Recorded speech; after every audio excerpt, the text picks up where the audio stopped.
Bonjour Bruno, Bonjour. aujourd'hui on est en forêt et c'est la fin de la récolte de la sève de bouleau. Donc déjà, comment on sait que c'est la fin? En fait, c'est la fin parce que la sève qui coule ici, en fait, est une sève élaborée. Donc, en fait, la sève, elle redescend et du coup, cette sève n'est plus comestible. On prend que la sève montante, on ne prend pas la sève qui descend. Donc la sève brute qui Oui, monte c'est ça. et qui est pleine de minéraux, de bonnes choses du sol C'est ça. et Et qui donc, est transparente. quand elle redescend, en fait, elle n'est plus trop comestible. Et d'ailleurs, on voit tout de suite et on sent surtout tout de suite parce qu'elle n'a pas du tout le même goût. Voilà. Alors on sait par deux choses, c'est que les feuilles du bouleau se développent. Oui, Donc c'est là que la photosynthèse se fait et que la sève brute du coup devient de la sève élaborée. c'est ça. Et ensuite on le voit aussi par la couleur de l'eau. On va regarder justement quelle couleur elle prend. Donc la couleur en fait change un peu et devient un peu jaunâtre. Et là c'est plus comestible. Donc on va pouvoir ensuite l'enlever et reboucher. Donc en fait ici on n'a plus beaucoup, mais l'eau, on voit que l'eau a jauni un petit peu. Vous voyez, elle est beaucoup plus jaune que la première fois à l'intérieur. Voilà. Oui, et quand on goûte, c'est vraiment Et plus bon. quand on goûte, en fait, elle n'a pas du tout le même goût. Donc vous allez tout de suite le sentir et du coup pouvoir directement arrêter.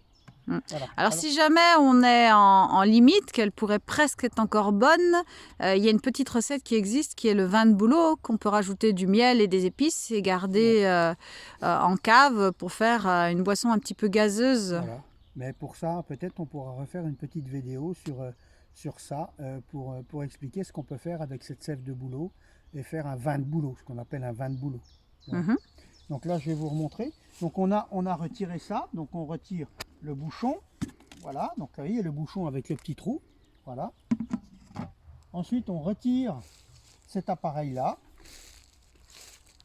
Comme ça. Voilà. Donc là, on a encore un peu de sève qui coule. On voit tout de suite qu'il y a un peu de sève encore. Donc on nettoie le trou. Voilà. Et ensuite, moi, je prends un petit morceau de bois que je trouve dans le bois qui a du même diamètre que le trou ici. Et je rebouche comme ça. Donc, je le rentre un peu en force comme ça dedans. Voilà. Et ensuite, je recoupe. Je retire un petit peu avant pour que ça soit ras, que ça soit joli aussi. Je recoupe au sécateur.